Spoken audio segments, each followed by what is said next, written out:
예술 속 사람과 돈 얘기 문화연구소 빛피의 이정우 에디터 오셨습니다. 안녕하세요. 안녕하세요. 오늘은 어떤 주제를 가져오셨나요? 오늘 다룰 주제는 예술가의 먹튀입니다. 아, 먹튀. 제가 아는 그 치고 빠지기. 네, 맞습니다. 사실 지난 시간에 저희 비슷한 내용을 좀 다뤘었어요. 세계의 라이벌 이야기하면서 다빈치랑 미켈란젤로가 한번 제대로 맞붙었던 적이 있다.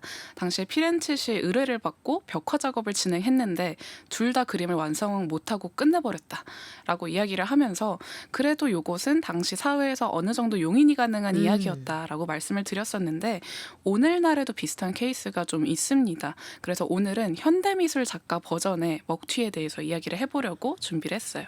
일해주기로 하고 성금 받았는데 네. 일을 안 해줬다. 네, 저는 지난 시간에 얘기 듣고 피렌체시 대인배 이렇게 생각했는데 이런 케이스가 현대에도 꽤 많은 모양이죠.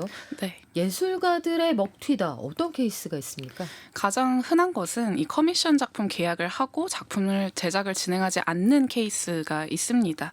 이 커미션 작품이란 것은 컬렉터가 일정한 비용을 작가한테 주고 작품 의뢰를 하면 작가가 의뢰한 작품을 그려주는 시스템인데요. 이 시스템은 르네상스 시대부터 시작이 됐었고 오늘날에도 계속 이어지고 있습니다. 그리고 이렇게 돈을 받고 나서 종종 작품을 진행하지 않거나 못하는 작가들이 있는데요. 그중에 유명한 인물로는 제프 쿤스가 있습니다. 제프 쿤스는 생존 예술가 순위를 매기면 항상 10위권 안에 드는 인물이고요. 그중에서도 상위권에 드는 예술가라고 할 수 있는데 2018년에 작품 비용을 받고 약속한 기간에 작품을 수급하지 못해서 소송당한 적이 있습니다. 당시에 억만장자 미술품 수집가인 스티븐 타난바움이 3점의 조각 작품을 의뢰했는데요. 약속한 기간에 작품 제작을 못했고 결국에 168억 원 정도의 소송이 진행이 됐습니다. 그런데 당시에 제프 쿤스가 너무 바빠서 못했었다라고 해요. 이때 당시에 제프 쿤스가 이 커미션 작업뿐만이 아니라 구겐하임 미술관 개인전도 준비 중이었는데요. 그런데 정말로 너무 바빠서 이 구겐하임 전시에 내놓을 작품조차도 준비가 안 된 상황이었다. 욕심이 과했다. 네, 그렇다고 합니다. 그래서 결국에 이 구겐하임 전시는 취소가 됐고요. 컬렉터는 소송을 진행을 하기는 했는데 조금 더 기다리면서 다른 작품 하나 더 플러스 원으로 무료로 주는 조건으로 마무리가 되긴 했었다. 1+1으로요? 네. 그래서 전시가 취소된 건 작가한테 좀 크리티컬하기는 하나 168억 원의 소송이 취하되면서 제프 쿤스 입장에서는 그래도 잘 해결된 편이라고 볼 수 있고요.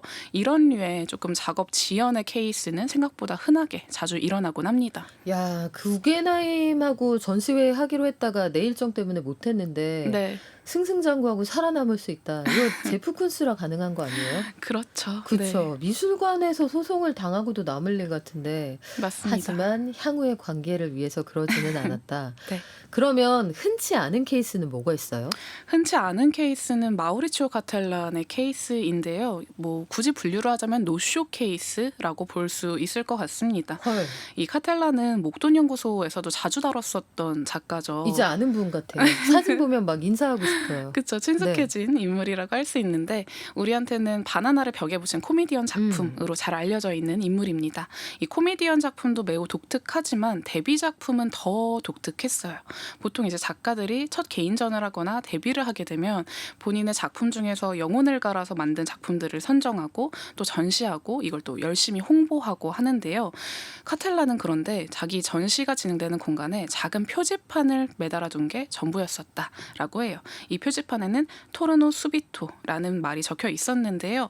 이건 이탈리아어로 곧 돌아오겠습니다라는 뜻입니다. 가게에서 잠깐 화장실 갔다 오거나 할 때 네. 자리 비울 때 달아두는 문구인데요. 우리도 그거 하잖아요. 가게에 네. 전화번호 써놓고 네. 잠시 비웁니다. 네, 그 문구를 미술관에 걸어둔 겁니다. 그래서 관객들은 뭔가를 할 거라고 당연히 기대를 했다고 해요. 작가가 다시 돌아와서 작품을 건다든지 아니면 뭐 행위예술을 한다든지 뭐라도 하겠지 했는데 아무것도 안 했습니다. 이 문구는 전시 기간 내내 붙어 있었고요. 작가는 끝까지 등장하지 않았다라고 해요. 그리고 이에 대해서 마우리치오 카텔라는 첫 개인전이라는 공포감 때문에 아무것도 할 수 없었다라고 이야기를 했어요. 야, 이게 뭔가 싶은데 노쇼잖아요. 네. 그리고 자기 개인전이잖아요. 그쵸. 자기 이름 달고 하는. 이게 관객들 입장은 어땠을까 궁금한데요. 사실 이렇게 공포감 때문에 아무것도 못했다라는 건 직업 예술가로서 프로페셔널하지 못한 모습이라고 볼 수 있는데요. 그런데 의외로 사람들의 반응은 신선한데?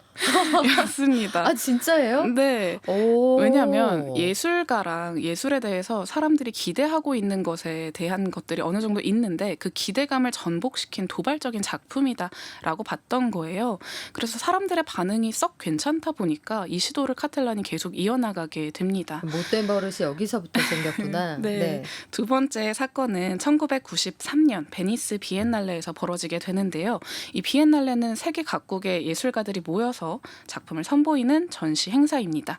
이렇게 예술가들이 다양하게 많이 모이게 되면 둘 중에 하나예요. 상업성을 추구하거나 예술성을 추구하거나인데 비엔날레는 완전히 예술성을 추구하는 행사이고요. 그 중에서도 베니스 비엔날레는 굉장히 오래되고 명성이 높은 비엔날레입니다. 그런데 이곳에서도 카텔라는 전시에 노쇼를 하게 돼요. 와. 본인한테 배정된 전시 공간을 이탈리아 향수 회사에 임대를 해서 향수 회사 광고를 걸어뒀고요. 향수 체험도 가능하게 했습니다. 그래서 전시 공간이 순식간에 팝업 스토어처럼 바뀌게 된 거죠. 완전 갑자기 성수동인 줄. 네. 그리고 카텔라는 이 공간 앞에다가 캡션을 달아뒀는데 작품의 제목은 일하는 것은 나쁜 것이다 였습니다. 그리고 이 작품에 대해서 이렇게 이야기를 해요. 비엔날레에서 제공한 그 엄청난 공간을 채울 엄두가 나지 않아서 그랬다. 다행히 큐레이터가 내 아이디어를 존중해줘서 이런 멍청한 짓을 할 수 있었다라고 합니다. 그래서 큐레이터랑 어찌됐건 합의를 했기 때문에 먹튀 혹은 뭐 노쇼라고 보기는 어려울 수도 있기는 하나 사실 베니스 비엔날레는 엄청난 행사예요. 그렇죠. 네, 1895년에 시작돼서 올해 129년이 됐고요. 이렇게 오래된 예술 행사가 없거니와 진행할 때마다 이 두 명의 예술가를 선정해서 황금 사자상이라고 하는 상을 주는데 이 상이 지금 미술계 존재하는 상 중에 가장 영향력 있는 상입니다. 그래서 이렇게 선정된 작가가 상업적으로든 예술적으로든 성공한 작가의 반열에 늘 올라왔는데요. 그렇다 보니까 베니스 비엔날레는 굳이 수상까지 못 가더라도 많은 예술가들이 탐내는 자리인데 그렇게 정말 소중한 기회를 상업적인 공간으로 꾸민 것은 다른 예술가들에 대한 능력이고 카텔란이 엄두가 나지 않고 두려웠던 게 아니라 오만한 것이다 라는 반응도 있었습니다. 그런 생각을 충분히 할 만하네요. 네. 너무나 헌신적으로 하고 싶은 동료 예술가들의 기회를 빼앗은 셈이 되기도 하잖아요. 맞습니다. 그래서 카텔란의 초기 작품들 토르노 수비토도 그렇고요. 일하는 것은 나쁜 것이다. 이 작품도 그렇고요.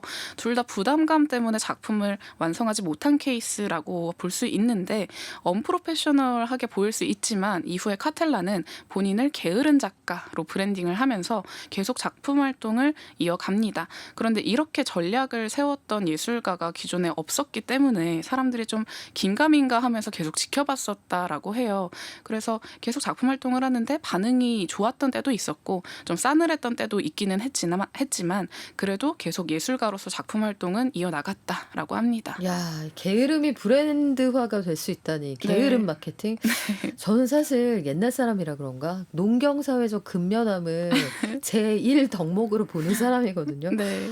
저는 좀 받아들이기가 어려운데 제가 사실 두려워서 못했어요. 요걸 받아들였다. 또 다른 사례가 있을까요? 네, 또 다른 사례는 흔히 우리가 먹튀하면 떠올릴 수 있는 전형적인 케이스입니다.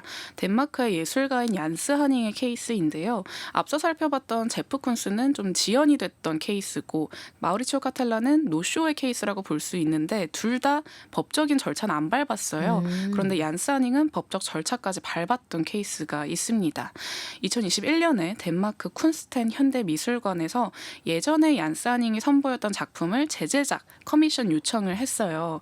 이때 당시에 미술관이 요청했던 작품은 얀스 하닝의 2011년 작품이고요.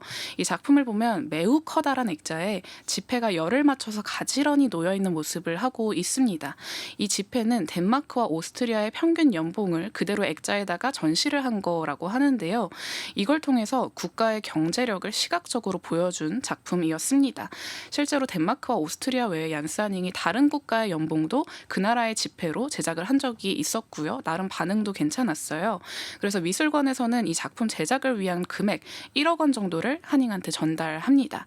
이것은 의뢰 비용과 관계없이 작품의 재료로서 쓰라고 현금을 전달한 거였는데요. 그런데 돌아온 작품에는 텅 빈 캔버스만 있었습니다. 헐, 네. 1억 원 어디 갔어요? 1억 원은 그 작가가 꿀꺽했는데요. 미술관 측에서는 너무나 네. 황당한 일이죠. 그런데 얀스 하닝이 이 텅 빈 캔버스를 보내면서 어떤 메시지도 같이 보냅니다. 이건 너네 미술관이 의뢰한 작품과는 완전히 다른 작품이고 이 작품의 제목은 돈을 갖고 튀어라다라고 이야기를 합니다. 약간 꿈보다 해몽이 좋은 느낌이 좀 있어요. 네, 굉장히 상황이 이상하게 흘러가죠. 미술관 측에서 봤을 때는 우리가 어떻게 이게 지금 무슨 상황이지? 라고 볼 수 있는데 내부 의견은 두 가지로 갈렸었다라고 해요. 이것도 예술로 봐야 된다라는 의견과 우리 사기당한 거다라는 의견이었습니다.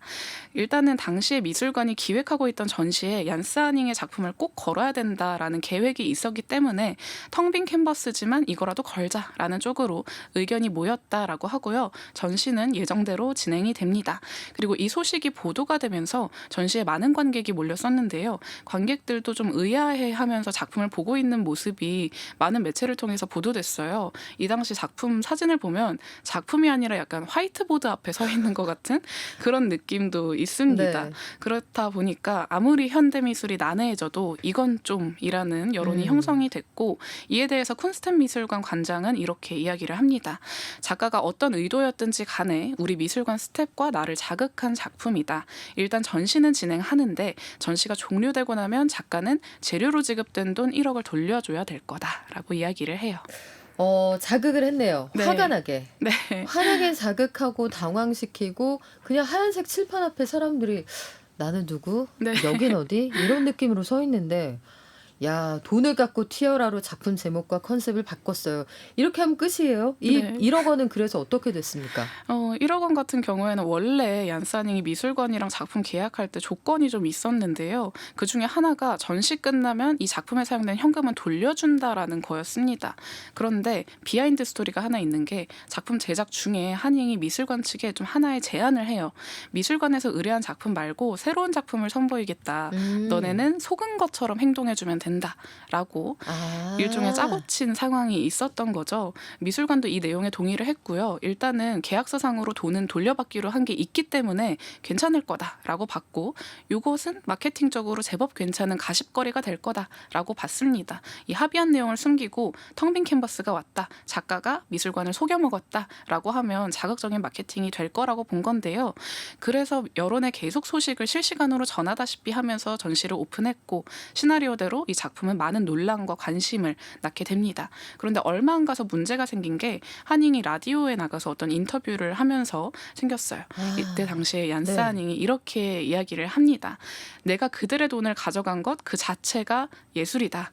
그들은 나한테 작품을 의뢰했고 의뢰 비용을 줬고 나는 그들과 논의해서 작품을 기획했고 만들었을 뿐이다. 이것은 절도가 아니라 직업 예술가로서 일을 한 거다. 돈은 안 돌려준다라고 이야기를 합니다. 네, 이럴 줄 알았어요. 화장실 들어갈 때 마음하고 나올 때 마음이 다르고 네. 일은 안 했는데 제목만 딱 짓고 1억 원은 내 수중에 있고 네. 혹시 속으로 괜찮은데? 이렇게 생각했을 수도 있잖아요. 그렇죠. 하지만 미술관 측은 일단 공금이고 네. 가만히 있지 않았을 것 같은데요? 네, 가만히 있지 않았습니다. 미술관 측에서는 이 라디오 인터뷰 듣자마자 바로 하닝한테 연락해서 작가님 돈 가져가시면 안 됩니다라고 이야기를 했는데요. 이걸 또 굳이 얘기해줘야 되는 것도 재밌지 않아요? 그렇죠. 네. 너무나도 법률적으로 정해진 이야기인데 그런데 하닝은 끝까지 돌려주지 않았습니다. 그래서 굉장히 시끄럽게 이 내용이 언론에 보도가 되다가 2022년 초에 재판까지 진행하게 되었어요. 와, 남의 거 가져가서 일 안 하고 돈을 꿀꺽 했는데 굳이 재판까지 해야 되는 상황이 벌어졌다. 네. 이 예술가가 이렇게 하고도 활동을 잘 할 수 있는지도 궁금하고 계약서 있잖아요. 네, 계약서에 있습니다. 그렇다 보니까 이때 당시에 사건 발생 후 2년 정도 만에 2023년 9월에 판결이 났는데요. 얀스 하닝이 미술관 측에 9,600만 원 가량을 배상하라는 판결이 나왔습니다. 이때 미술관이 1억 원의 현금을 줬는데 네. 9,600만 원만 배상하라고 한 것은 미술관 측이 문제 있는 작품임에도 전시를 진행했다는 점 때문에 400만 원 정도는 뺐다라고 하는데요. 있는데요. 이때 당시에 이런 논란들이 많은 얀스하닝의 어떤 명성이라든지 이런 것에 타격을 주기는 했으나 그리고 이때 얀스하닝이 조금 뭐라 그래야 될까요? 끌려가는 네. 소송 이렇게 네. 경찰에 네. 갈 때 네, 그런 모습들이 네. 너무 많이 보도가 되면서 얀스하닝이라는 예술가 자체의 이미지가 상당히 안 좋아졌었던. 훼손됐겠네요. 네, 맞습니다. 그럼에도 얀스하닝은 본인은 예술을 했다라고 이야기를 하는 게 이때 당시 쿤스텐 미술관이 기획했던 전시가 노동의 역설과 비합리적인 현실을 폭로하기 위해서 기획됐었던 거라고 해요. 그리고 하닝은 본인이 이제 예술가로서 조금은 저임금을 받고 있다라는 점에서 이런 작품을 기획했다. 기회가 있을 때 돈을 빼앗아서 본인의 이제 어느 정도 환경을 바꾸는 것을 도모할 필요가 있다라는 메시지를 전하고 싶었다라고 하고요. 예술의 목적이 있었다는 것은 이해하나 예술과 현실의 괴리가 어느 정도 있다라는 것을 보여줬던 케이스라고도 볼 수 있을 것 같습니다.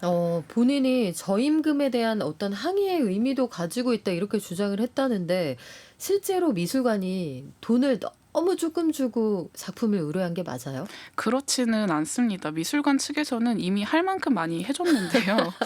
말만 들으면 하닝이 욕심쟁이. 열정페이를 받았나 이렇게 1억 원을 받아 챙길 정도로라고 생각할 수도 있지만 미술관 측에서는 전시하기 전에 하나 약 400만 원의 선금을 지불했고요. 전시에 필요한 모든 비용을 미술관이 부담했고 그리고 전시 수익은 나눠 가지기로 했습니다. 그렇다 보니까 하닝의 행동이 예술이라는 어떤 목적으로 무마하기에는 좀 과했다라는 지적도 있기는 했어요. 약속을 막 어겨도 되는 게 예술가의 특권은 아니잖아요. 네, 맞습니다. 그래서 이렇게 예술가들이 어떤 돈을 받고 제대로 이행하지 않는 행위들이 굳이 금전적인 것만 먹튀를 하는 게 아니더라도 다른 예술가의 기회를 뺏거나 시간을 뺏거나 혹은 미술계 관계자들의 심리적인 리소스를 뺏거나 하는 경우가 너무 많은데요. 이 제프 쿤스랑 마우리치오 카텔란, 얀스하닝의 사례는 말씀해 주신 것처럼 예술이라는 이름만으로 모든 게 다 좋게 해결될 수는 없다는 걸 보여주기도 합니다. 그래요. 예술가 꿈나무들의 기회를 빼앗았다. 저는 그게 제일 화가 나네요. 네. 예술이라는 이름으로 허용되는 데에도 지켜야 할 선은 있겠죠. 지금까지 BP의 이정우 에디터였습니다. 고맙습니다. 고맙습니다.